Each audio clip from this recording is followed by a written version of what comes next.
Hi friends, welcome back to my channel, or welcome to my channel if you're new. I am Ashten, I'm the face behind Ashten Stitches, and today I wanted to show you guys a really fun join method that I've been super obsessed with. It is the mattress stitch, also known as the ladder stitch. It is a lot simpler than a lot of people might think, and it makes such a beautiful join. So you can see just how flawless it looks, and it even looks so good from the inside.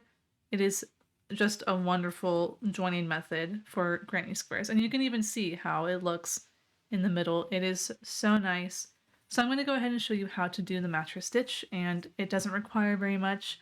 It is a very quick little stitch, and I promise you're going to love it. So let's go ahead and get started. So for your materials, you're going to need your granny squares. You will also need a long piece of yarn so that you can weave it together. I'm using this bright red so that you guys can see the contrast between my granny squares. You will also need a pair of scissors, and you will need a yarn needle, or this is a darning needle. The bent one I definitely recommend, but it is not needed. I just really like these ones. And everything that I use, I try to link down below. So definitely check that out if you need to know where these are from. But let's go ahead and get started. To start, you're going to need two granny squares, one on top of the other, and you will need your yarn needle threaded with your yarn that you're using to attach. You can use any color as well. I prefer to use one that matches whatever my project is, but it will get hidden away completely, which is a really cool perk to this joining method. But I'm just using a bright red one so that you guys can see the contrast, but make sure that you have a nice long piece of yarn. So we are going to be going through the corner pieces of both of our squares here, but we're going to start with our bottom square. So I'm going to find that corner. My corner has 2 chains. Yours doesn't have to have 2 chains, but it just helps. And I'm going to find the first chain, and I'm going to insert my needle from front to back underneath that back loop. So you can see that I am under that back loop in the first chain. And then I'm going to swing my needle from back to front underneath the back loop of the next stitch, this next chain.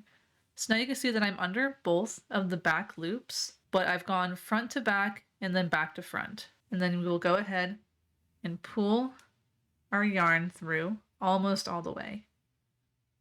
You can leave a little bit of a tail. There is your first stitch. And now we need to attach our yarn completely so that it is nice and secure. So we're just going to do that same motion again. I'm going to go from front to back under the back loop of that first chain, and then back to front underneath the back loop of the next chain. So you can see I'm under both of the back loops. I'm going to hold this loose piece of yarn, and I'm just going to pull this through again to make a little loop. And this is just to secure the yarn. And now we are ready to do our mattress stitch. So now that we've gone through those 2 chains in our bottom square here, we need to find the corresponding chains on our top square in order to connect them up. So I'm going to grab my top square here and find that corner bit, which has 2 chains, and I'm going to go from top to bottom underneath the bottom loop. So you can see that I've grabbed the bottom loop here, and then I'm going to swing my needle from bottom to top behind that back loop of the next chain. So you can see I've gone under that bottom loop of my first chain, and then from back to front under the next bottom loop, I'm going through. So you can see that there's like a little bar in the middle for both of those, and then you'll just pull through.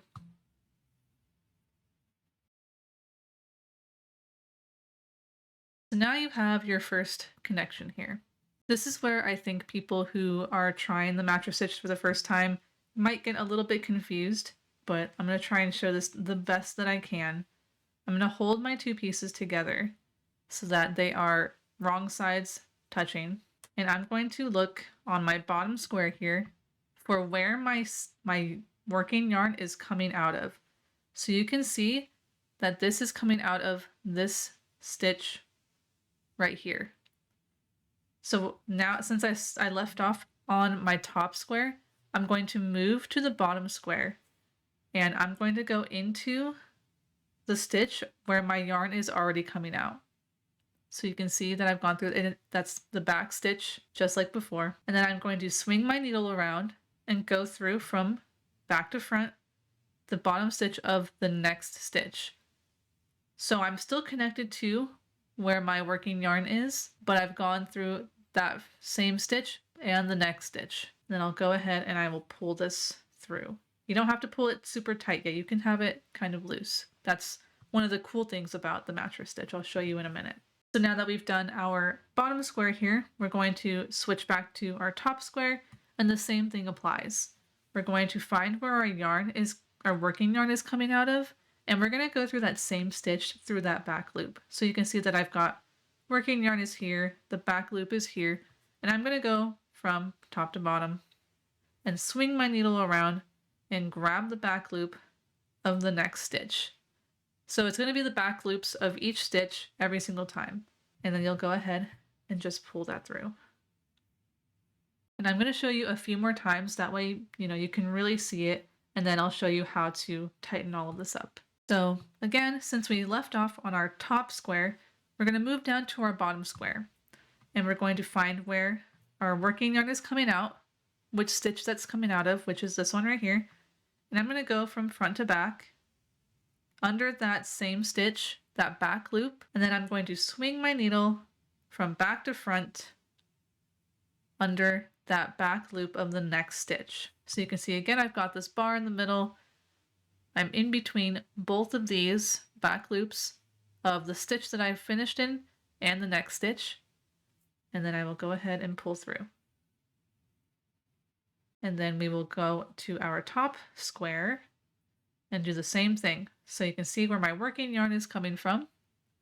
I'm going to go from front to back under that back loop of the stitch that my working yarn is coming out of. Swing my needle around to grab the bottom loop of the next stitch. So you can see again, I'm under the bottom loops of both of those. And then we will pull our yarn through. Then into our bottom square, find where our working yarn is coming out of, grab that back stitch, swing your needle to grab the back stitch of the next stitch, pull through. Into our top square, grab the bottom loop of the stitch that your working yarn is coming out of, swing your needle to grab the back loop of the next stitch so that you have 2 back loops on your needle, and pull through. And you're going to repeat that, just going back and forth, grabbing those stitches. You want to make sure that the stitches are matching for each one. So you can see that my next stitch is going to be the first stitch of the cluster on each of my granny squares. So you'll be alternating which square you'll be going through back and forth all the way into the end. But I'm going to show you here in a minute how to tighten this up. So we're going to go ahead and do a few more. So since I left off on the top, I'm going to go through the bottom, back loop of the next stitch. I'm going to pull this through, work into the top stitch, back loop, go ahead and pull my yarn through, and I will do 2 more. Go into my bottom square, back loop, swing it around to grab the back loop of the next stitch and pull through. And then top loop or top square, grab the bottom loop of the first one, bottom loop of the next stitch, and then pull my yarn through. So now you can see that we are connecting, but we're super loose. One of the really cool things about the mattress stitch is that this is an invisible seam. So all you need to do is hold on to your squares, grab your working yarn that is connected to your needle, and just pull. You might have to hold on to the back piece, but you can pull it pretty tight and it just completely disappears. I mean, you can see that I used a light color, two light color squares, and then this bright red to attach them together, and you can't even see them. You will see it a little bit on the back, but barely. This is such a great invisible seam if you want something like what I'm doing here with this bag, where I don't want you to see the seams. I want you to just see that it's completely flat and seamless and it looks really great. And it's just a super easy seaming method. So I'm going to continue with alternating between my top and bottom square into the stitches all the way to the end, and then I will show you how to attach 2 more granny squares with this method. I wanted to show really quick, since we tightened this about halfway, it might be a little hard for you to figure out where you've left off. You can always pull that last stitch loose again so that you can figure out where you need to insert your needle into next. So I'll pull this just a little bit so I can see that since I left off on my top granny square here, I'm going to go into the bottom square, and I'm going to go into that same stitch that my working yarn is coming from, through that back loop and then back loop of the next stitch. And then we will just continue doing that all the way to the end, and I will meet you back right before we hit our corner space. So I have made my seaming all the way to my corner space on both of my squares, and I will show you that it is the exact same way. You're just going to go from right here. For me, I'm starting in my bottom square here. I'm going to go into the same stitch, and then my first chain is right here, and that's my next stitch. So I'm just going to grab the bottom loop just like before and pull through. And then the same thing applies to my top square. I'm going to go through where my working yarn is. I'm going to swing my needle around to grab the bottom loop of my next stitch, which is the first chain. And then I just pull through. And then one last time on these 2 squares, I'm going to go into my bottom square, grab where my working yarn is coming from, the bottom loop, swing my needle around to grab the bottom loop of the next stitch, which is the next chain, and I will pull my working yarn through. And then going back to my top square here, going through where my working yarn is coming from, the bottom loop, grabbing the bottom loop of the next stitch, which is that next chain, and pulling through. Once you have done all of that, you'll go ahead and just tighten it up again.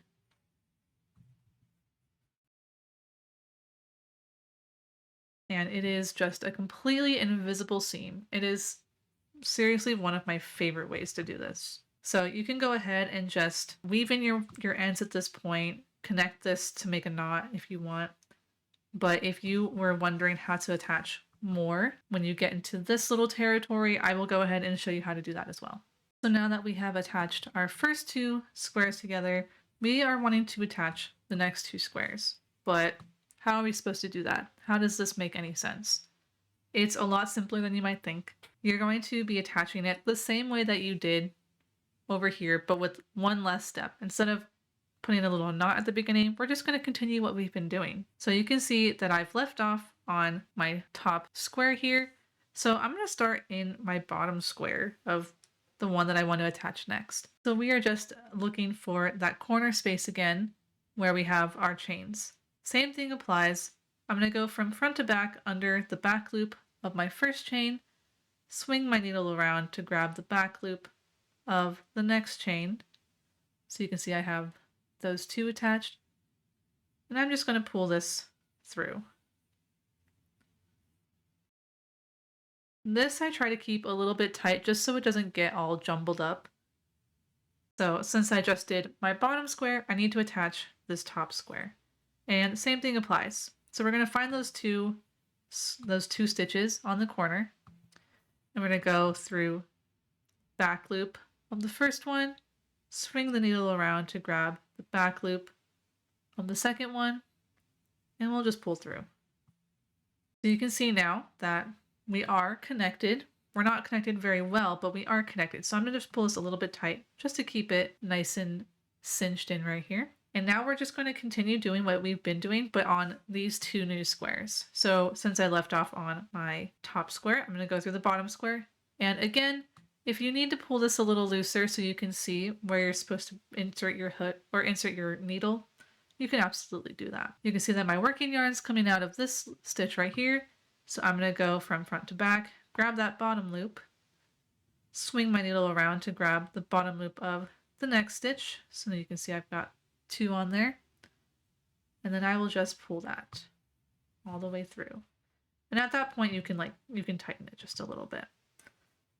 And then I will find where my working yarn is coming out of, which is this space right here. Insert my needle, swing it around to grab the next stitch, the bottom loop of the next stitch. And then again, I'm just going to pull that through. And I just like to tighten it just a little bit so that that middle piece can stay nice and tight. I will also show you going another way just so we can see how to attach all of this, but once you've done this, you're going to go ahead and continue alternating which square you're working through, going through the back loops of each stitch all the way to the end, and then I will meet you back over here at the end. So I am doing my last 2 stitches here. So that was 1, and then I'll go through this last one right here and pull it through, and then go ahead and pull it nice and tight. And you're finished with that first seaming. So as you can see, it's such a good joining method. It's so invisible. And like I said, you can see it a little bit through the back, but that's because I used a really bright color. If I was using a much lighter color or a color that matches these squares a little bit more, it would be practically invisible. When you get to the end over here, you can just knot your work. I just like to go through the last 2. Just go around, make a little knot, and then you'll just cut your yarn and then weave in your ends. And then I will show you guys how to work this middle piece right here. So you're going to attach your working yarn the same way we did the first time over here. So you'll just make a little knot on your bottom square here, find the matching ones over here, go back and forth all the way until we get right before the middle piece here, and I will meet you back here to show you how to seam this little piece together.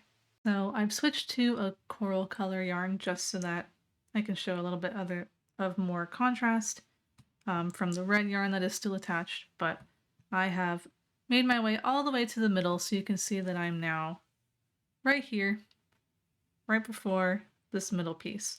So a way that I have figured out is a really great way to cinch this together so that there's no hole in the middle, because nobody likes a hole in the middle of their seaming. So I have left off in my bottom, but it applies to wherever you've left off. So what I'm going to do is I'm going to find the opposite square. So since I left off on the bottom, I'm going to go into my top square, and you can see that this corner bit here are the front loops of those 2 chains that we started with. So I'm going to take my working yarn on my needle. I'm going to go through from front to back, that front loop, and then just like we've been doing, I'm going to swing my needle around to grab the front loop of the next chain right there. And I'm going to pull this through just like that. Now I'm going to go to my square that's right next to it. So that would be this one. I'll find that corner space again, and then you can see that I have 2 stitches. Going to go from front to back through that front loop of the first stitch, swing around and grab the front loop of that next one, and just pull my yarn through. So now we've gone in a half circle. I'm just going to turn this just so it's easier for me. I'll go into my next square here, and I'm going to go find that corner space again with the two chains, go from front to back through that first front loop of the first chain, swing my needle around to grab the front loop of the next chain, and pull my yarn through. Then one more time, We're going to find that last little corner, find the front loop of the first stitch, from front to back, go through, swing my needle around to grab the front loop of the next chain, and then again, just pull through. So now if I move this back to where I should be, I am attached in all 4 of these squares. So I'm just going to go ahead and pull this tight, and you can see how much that cinches up. And it's a really great way to get no hole in the middle. I really love doing this. It's so good. So where do you go from here? We're going to continue doing the same thing that we've been doing. So since I left off in my bottom square, I'm going to be going into my top square of my next 2 granny squares. So I'm going to find where my yarn is coming from, which is that top front loop, but we're going to go through the bottom loop of that stitch instead. So I'm going to grab that bottom loop and then swing around to grab the bottom loop of the next stitch and pull through just like before. This is also going to help you so that you can really tighten up that middle bit. And now I can work on my bottom loop here. This one is going to be a lot trickier because you might not see your working yarn. But again, if you have to pull it apart just a little bit, you totally can. Another really great way is to keep track of what stitches are corresponding to each other. So since I went through a stitch here and came out of the first post of the 3 double crochets of my granny square here, I'm going to find that corresponding stitch, which would be right here. So that means that I need to go into the stitch right before, which looks like it's right here, and I'm going to grab right back here. So like I said, you might have to maneuver it a little bit, which is totally fine, as long as you can find what you're looking for. So if I pull this apart a little bit, I can see my working yarn right here. So I'm going to go through the back loop of this stitch, go through the back loop of the next stitch, and pull this through. And then again, you can pull this tight to pull your middle piece nice and tight. And then you will just continue doing what you've been doing, where you go through the back loops of one granny square and then go through the back loops of the next one on your bottom square, and just continue doing that all the way to the end, and I will meet you back over here at the end. So I'm going through my last stitch here, pulling that through, and then I will pull this tight. And there you go. Now you have a completely cinched in little granny square here using the mattress stitch.